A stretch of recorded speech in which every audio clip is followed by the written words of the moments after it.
Voces del Sur. Psicología y comunidad.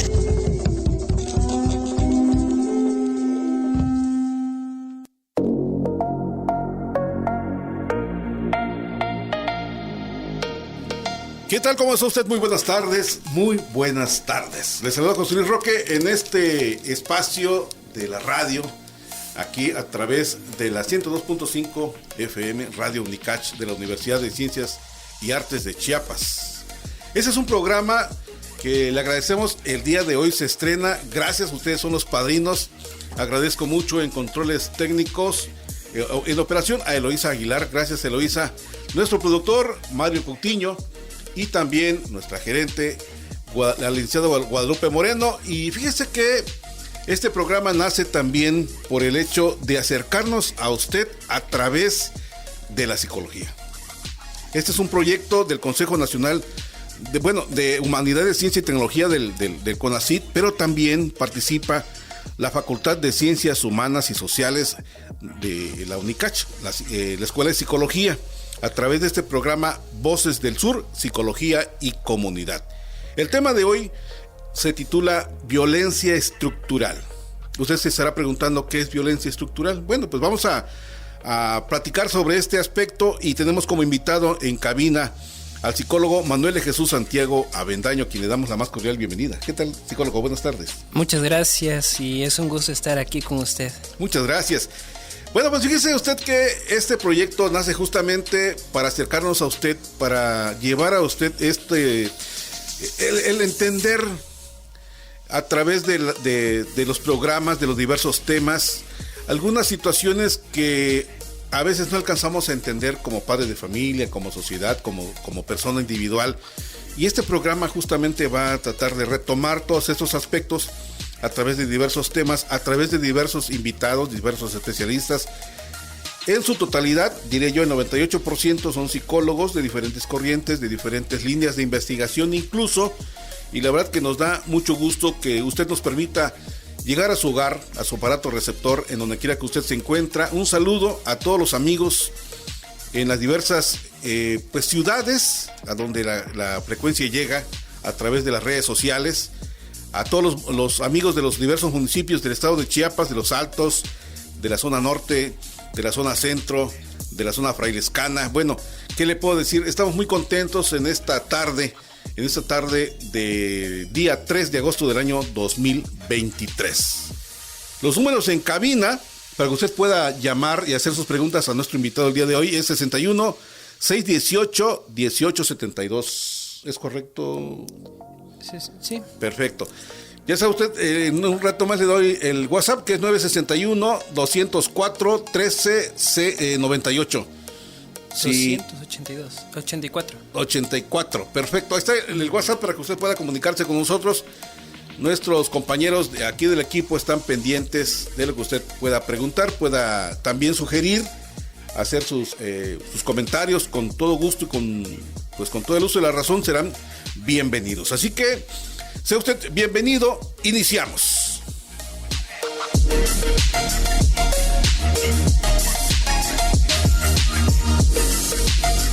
Voces del Sur. Bueno, pues sea usted bienvenido nuevamente el psicólogo Manuel de Jesús Santiago Avendaño. Fíjese que salimos a platicar con diversas personalidades en la calle, en el campo, y realizamos un sondeo con respecto a preguntarles si sabían el significado de violencia estructural. ¿Qué le parece si lo escuchamos y empezamos a abordar el tema? Claro, va a ser un gusto. Córrela, Eloísa. Opiniones abiertas.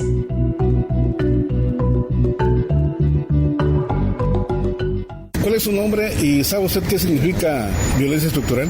Mi nombre es Gerardo Reyes. No sé qué significa violencia estructural. ¿Cómo se llama usted? ¿Sabe qué significa violencia estructural? Sí, mi nombre es Antonio López. Pues que yo sepa, violencia es todo aquel mal que se le hace a un individuo, ¿no? Y con referencia a la estructura, pues no me queda muy claro, pero sí tiene que ver con algo malo, ¿no? Alguna agresión hacia alguien. ¿Sabes qué es violencia estructural? Buenas tardes, mi nombre es Carlos Eduardo. La verdad desconozco qué es la violencia estructural. Hola, buenas tardes. ¿Cuál es tu nombre y sabes qué es violencia estructural? Lorena Chiu Coutinho. No, hasta ahorita no sé qué es violencia estructural. Hola, ¿cuál es tu nombre? ¿Sabes qué es violencia estructural? Buenas tardes, mi nombre es Paola Morales y no tengo idea de qué es. ¿Sabes qué es violencia estructural? Mi nombre es Esmeralda Jiménez y no sé qué es violencia estructural. Muchas gracias. Voces del Sur. Bueno, pues fíjese usted que vamos a conocer el día de hoy este tema, esta palabreja, dijeran en algunos programas, de violencia estructural. ¿Qué es la violencia estructural? Pero permítame usted un segundo, por favor, para presentarle a nuestro invitado. Él es Manuel de Jesús Santiago Avendaño. Usted se preguntará, bueno, ¿quién es Manuel de Jesús? Fíjese que es licenciado en Psicología de la Universidad de Ciencias y Artes de Chiapas, la UNICACH.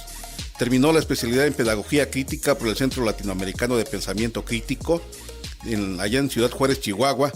Ha cursado diplomado denominado Entre los avatares de la tanatología y la investigación en salud en la Universidad Autónoma de Chiapas, la UNACH, y también es diplomado en tanatología por el Instituto Mexicano de Tanatología.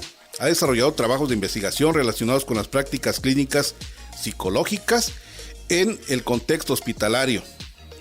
Ha sido también docente en la UNICACH en las materias de discapacidad y sociedad, cuidados paliativos y tanatológicos. También en salud mental, en la carrera de fisioterapia en el municipio de Venustiano Carranza. Saludos a los amigos de Venustiano Carranza, donde también nos sintonizan. Además, nuestro invitado ha participado en clases en los diplomados de tanatología y psico-oncología en el Instituto Mexicano de Salud Mental y actualmente cursa la maestría en estudios psicosociales en la UNICACH. Ha desarrollado trabajos de investigación diversos y actualmente está en el proyecto de investigación La Universidad Actual, formas de violencia estructural en estudiantes, en este caso de la UNICACH. Bienvenido. Muchas gracias, maestro, por la invitación, primeramente, de tomarme en cuenta para esto, ¿no? Muchas gracias, al contrario, pues nos da mucho gusto porque este programa es para ustedes, es de ustedes, es de la sociedad en general, y bueno, y este espacio que nos permite la UNICACH a través de esta importante frecuencia, creo que va a conformar bien esta condición de interactuar con la sociedad, nosotros y la sociedad, y este importante medio como un puente de comunicación. ¿Qué significa violencia estructural? ¿A qué se refiere este aspecto? Bueno, cuando hablamos acerca de violencia, asumimos que tiene que ver con este contacto directo con el otro. De hecho, una de las afirmaciones en un artículo mencionaba eso, ¿no? De que se llega a confundir, de que tiene que ver con la violencia directa, ¿no?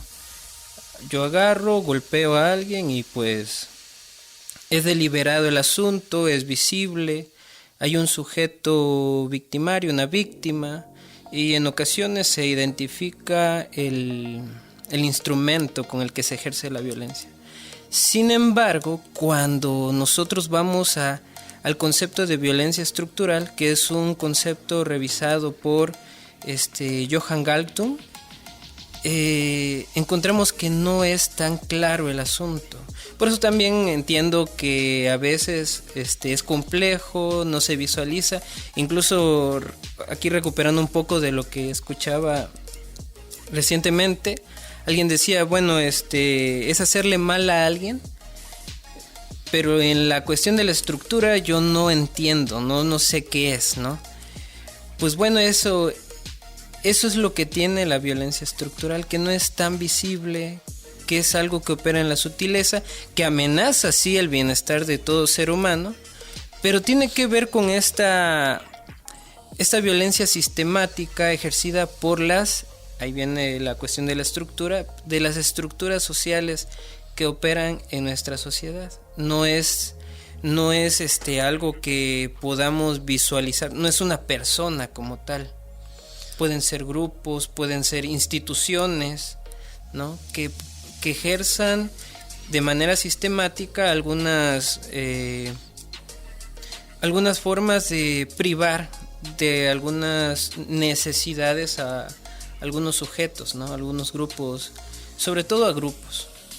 Si hablamos de estructura, estaríamos hablando como como de un proceso de organización en donde, por ejemplo, está el jefe o el director, el subdirector, el personal administrativo, la gente que está más abajo, el intendente, ¿no? Hasta que llega el último trabajador. ¿Estaríamos hablando de esa condición de relación en ese tipo de estructuras? En las estructuras se manejan también la cuestión de las relaciones de poder, ¿no? Que en ocasiones tiene que ver con una jerarquía que se maneja dentro de los grupos, de las instituciones. Entonces, sí puede haber esta jerarquía que mencionas, pero dependerá del contexto. Y también cuando hablamos de estructura, yo considero que estamos hablando de algunos discursos, ¿no? Y por ejemplo, Lacan decía que la palabra, más bien el discurso excede a la palabra. Es decir, que no estamos hablando del discurso de, bueno, yo escribo algo, lo menciono, lo dicto, no, sino que es como este discurso me atraviesa, me lleva a actuar de cierta forma, como por ejemplo la cuestión del capitalismo, este sistema que nos lleva a actuar de cierta forma para producir, ¿no? Y no estamos diciendo de que estoy escuchando un discurso pronunciado que me esté diciendo, bueno, tienes que producir. No, simplemente está ahí está en nuestro contexto social, lo asumimos, lo asimilamos, pero no nos damos cuenta que estamos atrapados en ello. Es decir, que por ejemplo, si alguna persona no ha penetrado, no pertenece tanto a ser, no sé si se le puede llamar como víctima del capitalismo, pero alguien que está ya inserto en todo este aspecto, le dijera, agarra la onda, ¿no? Tienes que participar.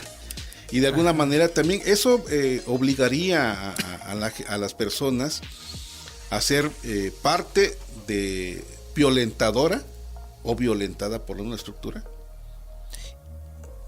Y puede ser que nosotros, como por ejemplo desde nuestro caso como psicólogos, que es algo de lo que estoy trabajando actualmente en la cuestión de los proyectos de investigación aquí en el posgrado de la UNICACH, es algo que está dentro de nuestra formación.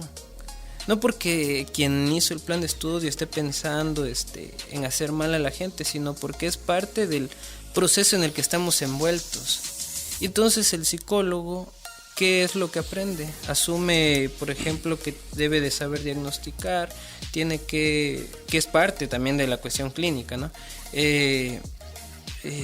Tiene que diagnosticar, tiene que generar intervenciones, pero el problema está que cuando abordamos un problema social, terminamos segmentándolo, fragmentándolo, soslayando el contexto social, y se mantiene todavía la cuestión del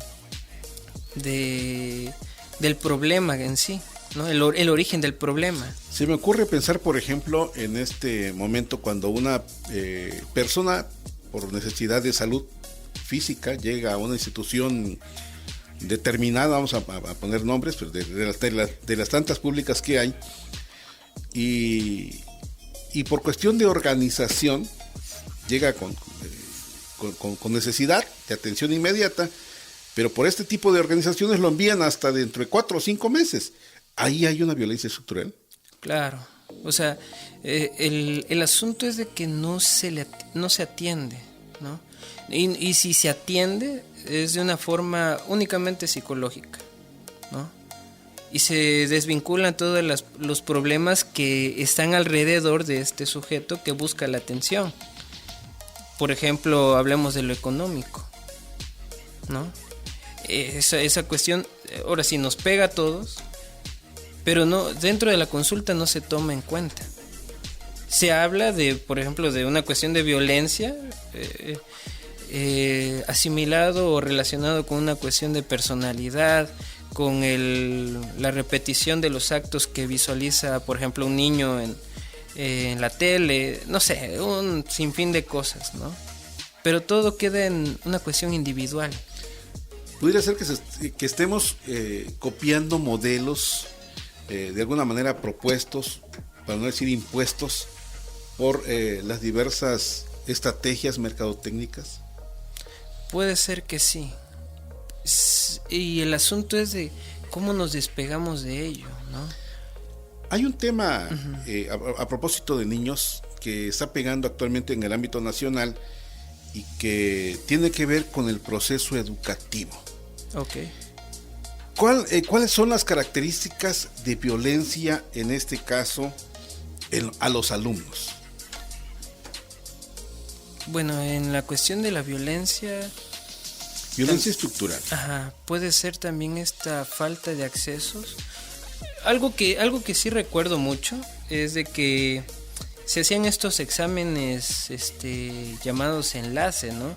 Que era como una cuestión, no sé si llamarle diagnóstica de cómo va ciertos grupos, pero el mismo examen aplicaban, hasta donde yo entiendo, en todos lados. Sí.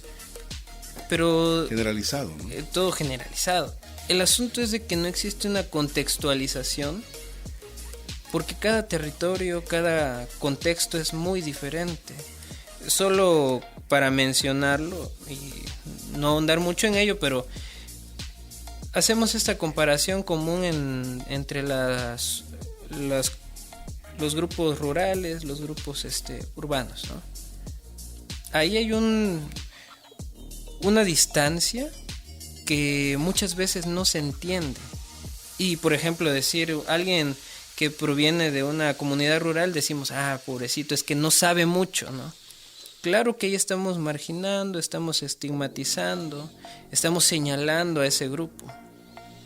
Pero es que no entendemos que el problema es de que no visualizamos su contexto. Pongo un ejemplo un poco más personal. Estuve trabajando con un muchacho de un covach, de una comunidad que está aquí por Ixtapa, Aztlán, y él me expresaba, es que tengo problemas en la cuestión del aprendizaje, las matemáticas no se me dan, y bueno. En ese entonces, un poco saliendo de la universidad, empezando a ejercer, uno viene con este modelo individualizado y dice, bueno, hay un problema de aprendizaje, tal vez tiene que ver con la metodología que emplea el maestro, etcétera, ¿no?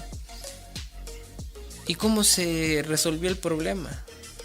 ¿Una intervención psicopedagógica? No. Simplemente el docente dijo, vete a chaporrear el campo porque hay mucho monte. Y ya con eso pasas con 6. Claro, se puede catalogar al docente como malo, porque ¿cómo lo vas a probar por chaporrear, por cortar el monte? Pero realmente yo me pongo a preguntar, ¿en realidad estamos entendiendo su contexto de este chico? Él me expresó en su momento, yo no quiero ir a la universidad, me quiero quedar acá, quiero trabajar en el campo. Entonces, ¿qué hay de malo en ello? Casi es como que lo queremos llevar a la universidad y que aprende, porque ese también es una de las cosas que nosotros entendemos como progreso, que vaya a la universidad, como que si fuese obligación, ¿no? Fíjate que ese es un factor muy importante en lo que acabas de mencionar, porque en la realidad vemos, por ejemplo, a muchos profesionistas de un perfil determinado o de diversos perfiles profesionistas que andan metidos en otro ámbito fuera de su competencia. Claro. Andan choferes de combi, choferes de taxi. Saludos a los amigos taxistas y a los amigos de los colectivos de las distintas zonas del estado de Chiapas, pero están metidos en eso. Y yo creo que se ha producido un gran ejército de profesionistas sin espacios laborales. Claro. Pareciera que como tú mencionas, el hecho de que tú llegues a la universidad no implica que ya tienes ganado tu futuro, laboralmente hablando. No implica que ya ganaste un estatus social, porque también estaría implicado este aspecto. las 6 de la tarde con 4 de la tarde. ¿Cuál 6 de la tarde? 4 de la tarde con 22 minutos. Fíjate que salimos también a platicar con otras personas respecto a este problema y cómo hubo una persona que cómo entendió esta condición de la violencia estructural hablando de su persona en relación a la escuela. Vamos a escuchar. Okay. Testimonio de lo cotidiano.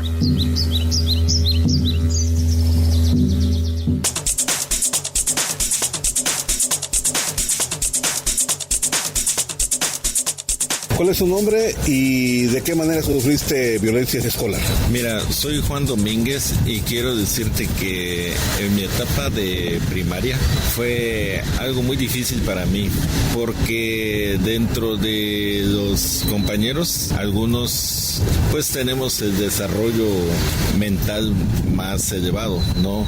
Otros lo tienen en término medio, otros lo tienen en el sentido de que muchas veces pues les cuesta mucho aprender dentro de la primaria. Y pues, ¿qué pasa? Que por ejemplo en mi caso, en esa época, pues a mí los compañeros me agarraban y me decían, ¿sabes qué? Necesito que para mañana me traigas, no sé, un sándwich. Sí, pero ¿por qué? No, porque yo soy el jefe y quiero que estés dentro de mi banda, ¿no? Que bueno, una banda, dijéramos que al final de cuentas es como un grupito de compañeros alumnos, pero que todos seguían las órdenes de alguien que al final de cuentas tú decías, bueno, pues tengo que hacerlo porque si no me va a pegar, ¿no? Como ellos sabían de que, por ejemplo, yo me llevaba bien con los maestros, me decían, si tú le dices a la maestra, te va a ir peor. Entonces llegó el momento que yo ya no quería ni siquiera ir a la escuela porque, no sé, es muy difícil de explicar porque es un sufrimiento que no puedes tú decirle ni siquiera a tus papás lo que estás viviendo dentro de esa escuela. Afortunadamente tengo unos padres que me enseñaron mucho en cuanto a la educación, porque pues tengo ejemplos de ellos que trabajaban mucho, ¿sí? Tenían un horario de 7 de la mañana a 7 de la noche y pues eso hacía que yo me ubicara para que no tenía aquello de que como están los niños de hoy, que por ejemplo las mamás se sientan con los alumnos a ver qué te dejaron de tarea, ¿no? Yo tenía que ser mi propio papá, mi propia mamá para poder decir, en este momento tengo que hacer mi tarea, ¿no? Y gracias a Dios, pues ya fue una etapa diferente. Ya en la secundaria, pues como ya eran otros compañeros, ya eran otros maestros, ya era otro tipo de escuela, pues ya no sufrí acoso escolar, sino que ya dijéramos que si existía algún acoso, dijéramos ya era hacia mí mismo para que yo pudiera superarme. Y pues alguna vez aquel compañero que no entregara su tarea, sí, o que llegara tarde y además de que llegaba tarde a la clase y no entregaba la tarea, pues oiga, profesor, quiere fulano de tal pasar a su clase, pregúntale por qué llegó tarde. No, pues es que yo estaba allá en la dirección pidiendo un permiso. Bueno, pues que pase, pero llegó a tal grado que, por ejemplo, el maestro agarró a una de mis compañeras y le puso 2 corcholatas y 2 libros de álgebra, libros que son pesados, y que me dijo, dile que se hinque en esas corcholatas, y así la tuvo 2 días, hincada ante las corcholatas esas y con los libros de álgebra. Pues era una etapa pues muy difícil, ¿no? Que uno como estudiante no puede ni meterse porque no quieres tú ni tener el problema, porque a lo mejor y se van en contra tuya. Eso es muy difícil esa situación, pero eso que me tocó vivir fue una experiencia pues difícil, pero también aprendí mucho de mis maestros, porque no todos los maestros son malos, porque muchas veces dice uno, no, es que el maestro es malo, el maestro no me quiere, el maestro pues no me enseña, ¿no? Pero yo siento que un 50 con el maestro y un 50 con el estudiante.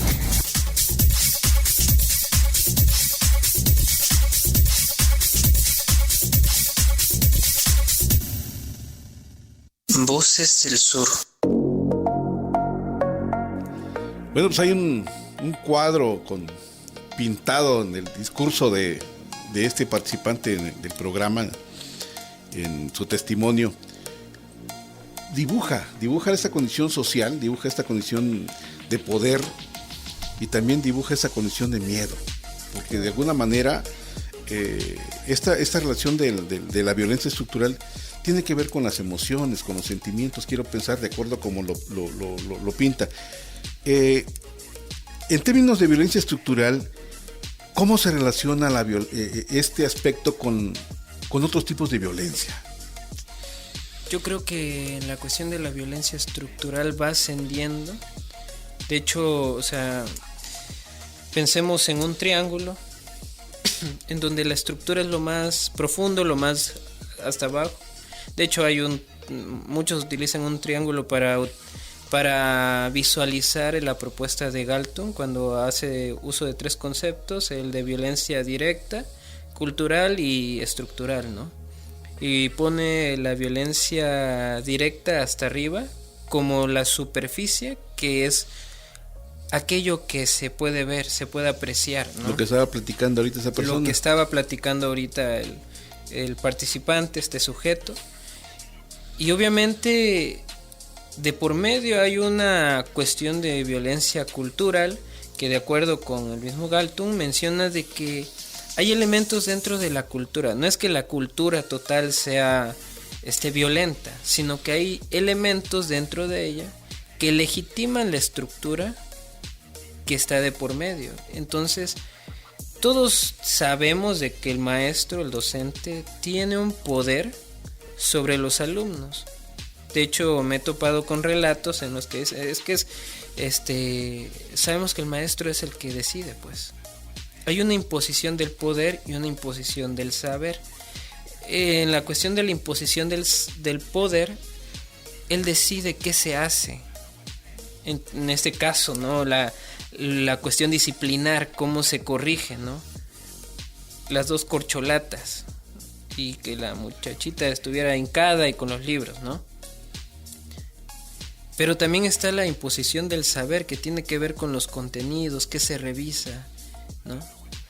Que, bueno, no siempre la cuestión de la violencia se va a mostrar como qué horrible es. Y de hecho, nosotros aceptamos la relación de poder, nos subordinamos ante los dominantes.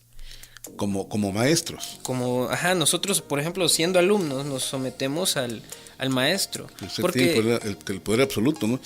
Y pareciera que a veces hay maestros en diferentes niveles educativos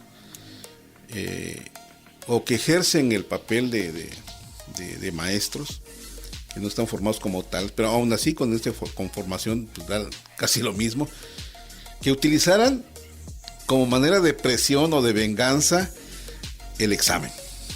Ajá. Ese es uno de los instrumentos disciplinares que se utilizan. ¿Por qué? Se genera un número ahí. Y ese número categoriza a los estudiantes. ¿Quién es inteligente? De hecho, por ejemplo, hay las pruebas psicométricas en el caso de la psicología, ¿no? Tenemos estas categorías, que es quienes están dentro de la norma ni son sobresalientes, pero tampoco son deficientes. El problema son los deficientes. El problema son aquellos y los que son excelentes, los que salen destacados por arriba de la media, hay que mantenerlo. De hecho, cuando siendo estudiante, hicimos intervención psicopedagógica en un jardín de niños.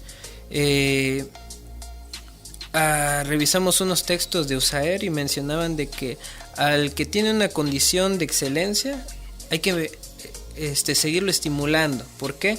Para que no pierda esta condición de as, como ellos mencionan. Sí. Entonces, de aptitudes sobresalientes. Entonces debemos de mantenerlo, ¿no? Esa es la exigencia que se tiene.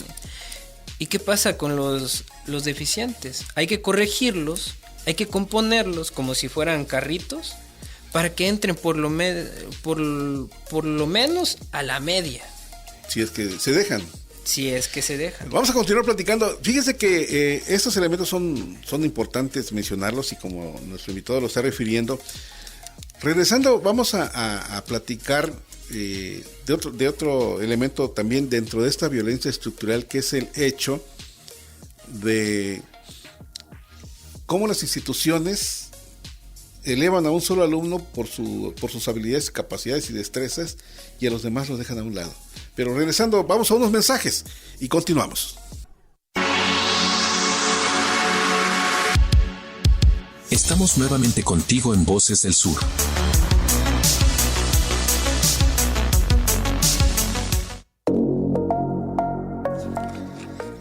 Gracias por permanecer con nosotros, gracias por permitirnos acompañarle en donde quiera que usted se encuentre a través de su aparato receptor. Estamos platicando con el psicólogo Manuel de Jesús Santiago Avendaño. El tema es violencia estructural a través de Radio Unicach FM 102.5 y estamos en Tuxtla Gutiérrez en vivo, por supuesto, para usted. Teléfonos en cabina 61 681 872, también 12 56 658.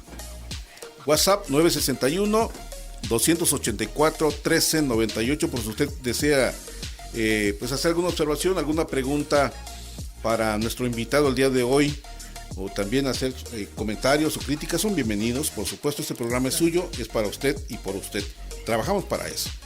Usted lo puede también encontrar en la web como radio.unicach.mx y en canal de YouTube como Unicach FM Radio. Ahí usted podrá ver los programas en vivo y también, bueno, pues como quedan guardados en la memoria de estas redes sociales, pues podrá usted repetir el programa cuantas veces así lo considere y tratar de conocer un poco más sobre el tema, porque es amplio. Yo creo que en cualquier paso que damos, de alguna manera aparece esta condición de la violencia estructural. Estamos platicando, por ejemplo, de cómo hay alumnos, o hay instituciones educativas en donde tienen, por ejemplo, 680 alumnos. Es un número X, ¿no? Y una escuela X, sin mencionar. Pero, por ejemplo, de esos 658 alumnos, si hablamos de una primaria, el muchachito de sexto es el que sobresale en un concurso regional o en un concurso estatal. Pero y ese alumno es de la escuela Benito Juárez, por ejemplo, ¿no? No me refiero de manera específica para susceptibilidades, pero es de la Benito Juárez. Ah, qué chidos son los de la escuela Benito Juárez, se ve que saben bastante. No, porque los 657 restantes no alcanzaron el nivel. Sí, uno representa a todos, y ahí hay violencia estructural, ¿no? Hay una segregación, hay marginación. O sea, por ejemplo, cuando, bueno, nosotros, su servidor llegó a intentar participar en estas cuestiones de olimpiadas de conocimiento, porque tampoco llegamos muy lejos, ¿no? Claro, del grupo apartaron a unos, ¿qué será? 6 compañeros, ¿no? Y de esos 6 se les citó en otro espacio, se les dedicó tiempo más del que se le da a la media.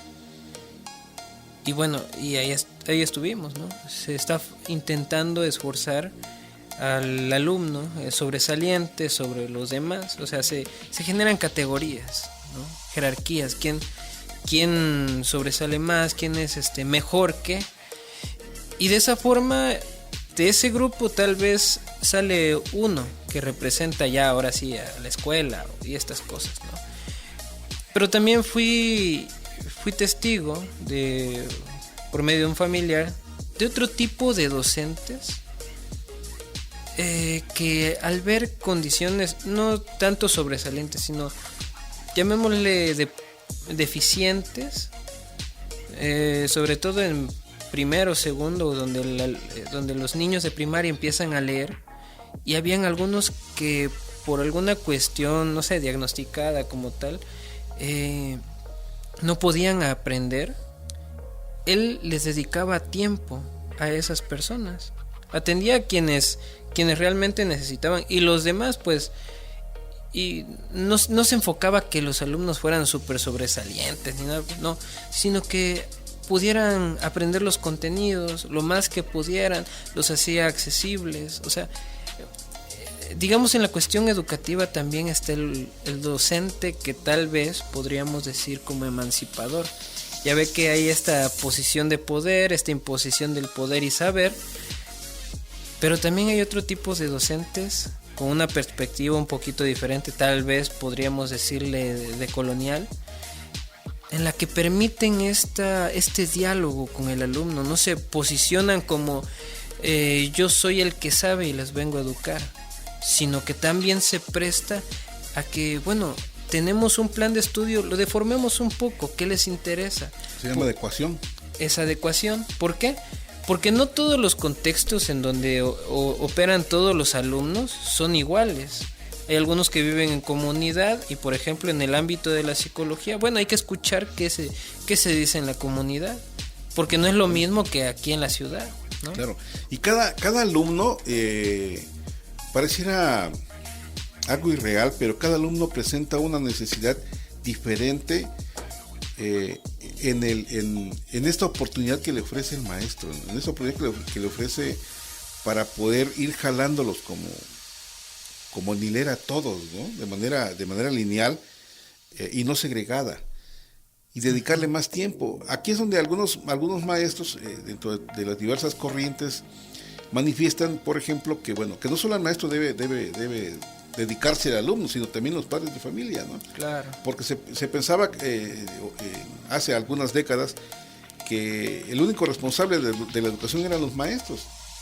Y no, se descubre a través del tiempo y las investigaciones que son también los padres de familia quienes de alguna manera fomentan esta formación. Y claro, los niños lo llevan a la escuela, con sus carencias, como dice una cantante, con sus virtudes y defectos, ¿no? Pero que de alguna manera, si son escuchados, pueden tener la confianza de poderse expresar y de encontrar soluciones a sus conflictos de aprendizaje, a sus problemas de aprendizaje, considero yo. Y sí, considero también de que esta apertura, que los problemas incluso individuales se atienden de formas colectivas, podría generar procesos que lleven una elaboración más efectiva, ¿no? Porque a veces somos tan, por ejemplo, dentro de nuestra formación como psicólogos, tan como de receta, ¿no? Hace esto y el otro y el grupo va a actuar de cierta forma, y no es así. Tenemos que, cuando nos enfrentamos a grupos, cuando atendemos a grupos, acompañamos a grupos, el grupo es discordante, es errático, como todos lo somos, y debemos también de escuchar eso. Pero también en esa problemática que se genera en los grupos pueden salir las soluciones, y por eso algo que me llama la atención en esta cuestión, pues el nombre del posgrado lo dice así, los estudios psicosociales, esa tensión que ni es psicología ni es sociología, es como un espacio ahí, un espacio que permite el entrecruce de discursos para que así podamos abordar una problemática no solo desde la psicología, que también puede serlo. Te pongo un ejemplo, ahorita estamos trabajando en un dispensario en la colonia de Las Granjas. Ahí yo veo que tenemos la cuestión de atención psicológica, sí, pero también atención médica, ¿no? Y también se atienden a las familias. O sea, es como el panorama que tenemos, ampliarlo para poder atender mejor algunas problemáticas. Tal vez no vamos a llegar con la solución de todo, porque ya sería magia o algo, o un milagro, pero por lo menos hacer algo, ¿no? Dejar nuestro granito de arena ahí con lo que se puede hacer con estas intervenciones, haciendo frente a estas violencias estructurales que se van generando, ¿no? Fíjate que eso me lleva a pensar, por ejemplo, que si a la persona no se le escucha y no se le atiende y no se le da la oportunidad de que aplique lo que piensa o de que nos dé a conocer el cómo ha desarrollado su vida, provoca en un momento determinado que guarde silencio, que sea como con todas esas emociones encontradas, implosivas, guardadas por dentro, ¿no? Y que cuando se tiene enfrente, para no llamar a enfrentarse, sino tiene enfrente a su jefe o a su jefa, y su jefa le sale con unas ideas medias absurdas para el que está escuchando y que no tienen una solución adecuada y precisa para la solución de un problema determinado, pues se tiene que quedar callado. Claro. Por esta misma condición de que con antelación, con tiempo en el trayecto de su vida, jamás le escucharon, jamás le pusieron la atención que pudo haber tenido respuestas satisfactorias, ¿no? Y que pareciera que no solamente es una persona, sino es un colectivo. Y yo creo que si vemos ejemplos de algunos líderes religiosos en Estados Unidos que han convencido, han persuadido a toda su grey, ¿sí?, a todos sus seguidores, a que se quiten la vida, ¿sí? Entonces yo creo que también ahí hay una violencia marcada, estructural, y combinada con todos estos elementos que justamente hablábamos hace breves instantes en relación a la oportunidad de escuchar, porque tiene que haber un diálogo, tiene que haber un cruce de saberes, una dialogicidad, ¿no? Claro. ¿Qué consecuencias tiene la violencia estructural? Yo creo que la más terrible tiene que ver con la muerte, ¿no? Engels hacía una propuesta, ¿no?, en su discurso, que decía, bueno, cuando vemos la violencia directa, vemos quién le pega a alguien, ¿no? Es un poquito lo que se decía al inicio. Pero en el caso de la estructura, haciendo referencia a la estructura, la sociedad, que no es una persona, sino es una colectividad, a veces es el culpable de las miles de muertes que suceden. Y eso se mantiene y se sostiene, ¿no? Y a veces eso, yo considero que la muerte como una consecuencia fatal. También considero que una consecuencia de la violencia estructural tiene que ver todavía con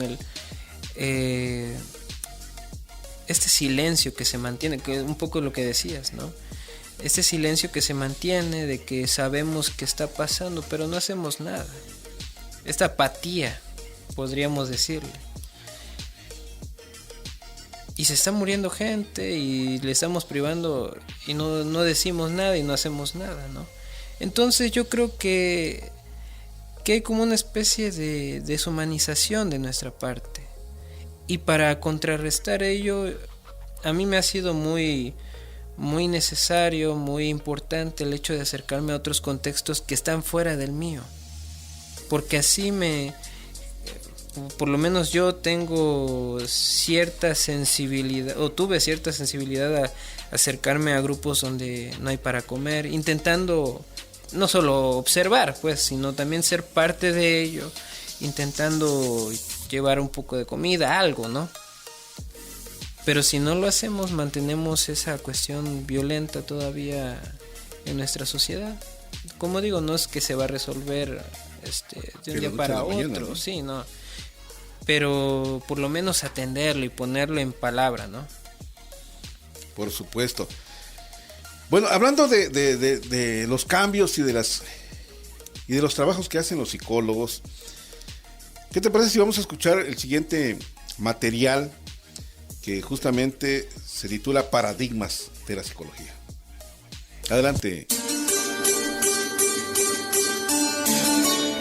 Paradigmas de la Psicología.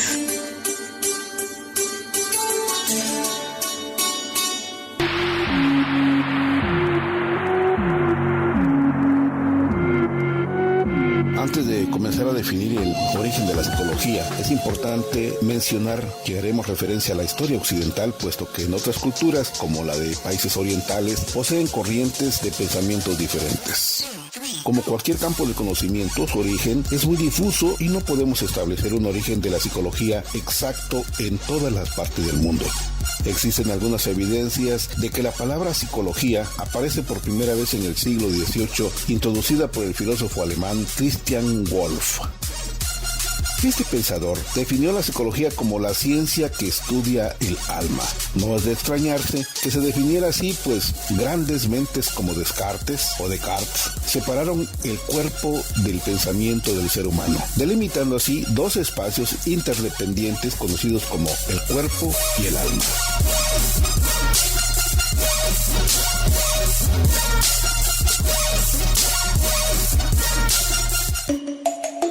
Hoy en día encontramos influencias de estas teorías en todas las ramas de la psicología que podemos estudiar, entre estas la psicología clínica, la psicología del desarrollo, neuropsicología, psicología cognitiva, psicoanálisis o psicología dinámica.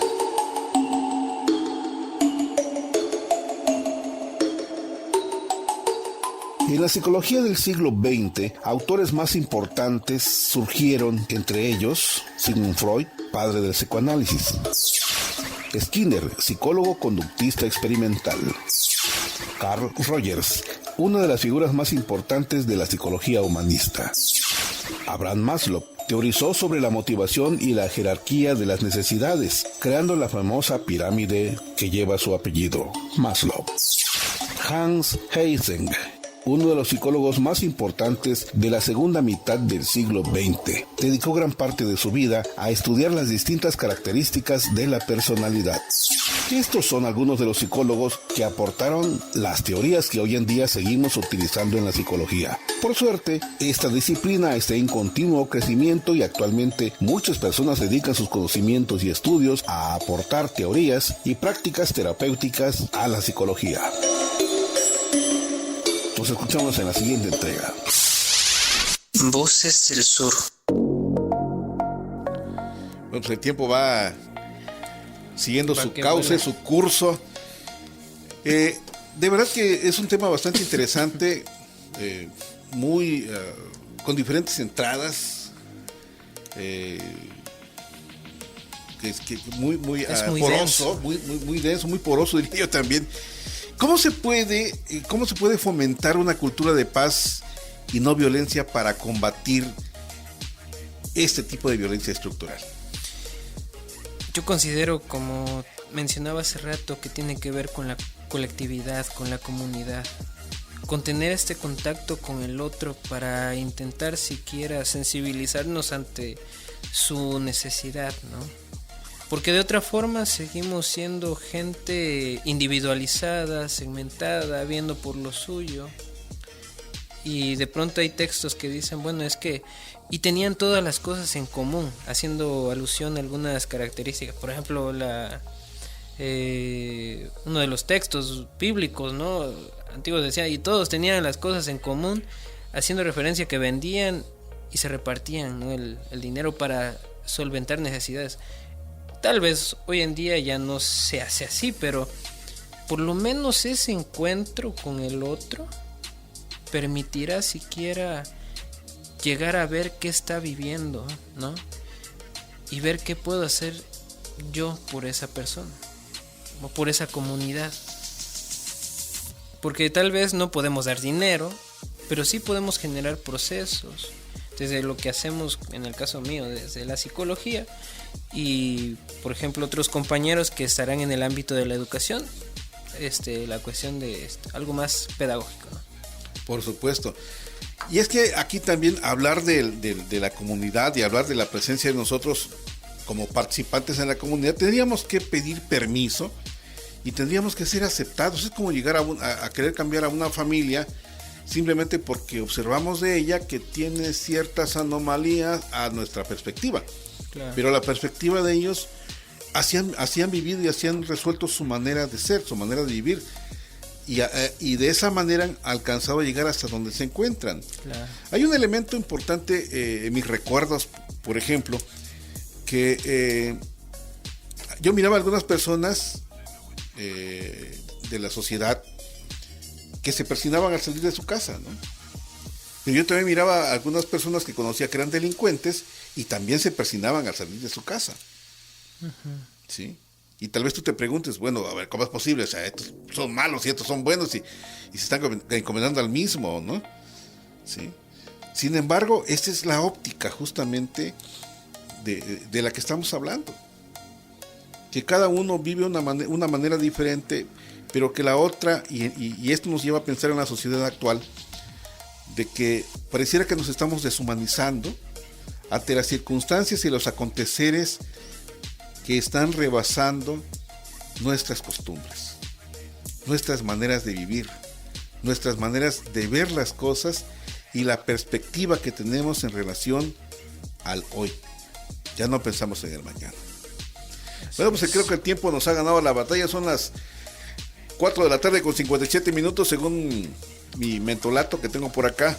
Agradecemos infinitamente la presencia en esa tarde de nuestro invitado, el psicólogo Manuel de Jesús Santiago Avendaño. ¿Dónde lo pueden encontrar? Platíqueme usted, número telefónico, aquí os llega usted por el PAN, alguna página por ahí de internet, su consultorio, ¿en dónde? Tenemos consultorio a la altura del Parque Bicentenario. Ajá. Ahí en la colonia Moctezuma, en el bulevar San Cristóbal, y tenemos una página de internet que se llama Servicios Integrales Especializados en Psicología y Tanatología. Pueden contactarnos por ahí, envíen un mensajito en Facebook y ahí les respondemos. También mi número de teléfono es 961-109-4664. Lo repitamos otra vez porque no alcancé a escribir. Ok. 961-109-4664. Damos acompañamiento psicológico. Así es, 4664. Acompañamiento psicológico y tanatológico. Aquí en Tuxtla Gutiérrez. Así es. Perfecto. En la capital usted puede encontrar a nuestro invitado el día de hoy, Manuel de Jesús Santiago Avendaño. Gracias, de verdad, gracias por permitirnos acompañarle. Usted acaba de ser, sin saberlo, el padrino de este programa, la madrina de este programa. Gracias, Eloísa Aguilar, porque eres madrina también del programa. Nuestro invitado Manuel de Jesús Santiago Avendaño, nuestro amigo Mario Coutinho también, ya casi lo veo con bastón. No es cierto, Mario, un saludo. Y a nuestra gerente, la licenciada Guadalupe Moreno. Gracias a Radio Unicach en FM 102.5 por permitirnos este espacio para llegar a usted y platicar con usted, por usted y para usted. Muchas gracias. José Luis Roque se despide. Nos escuchamos el próximo jueves en punto de las 4. Hasta la próxima. Muchas gracias. Buenas tardes. Muchas gracias.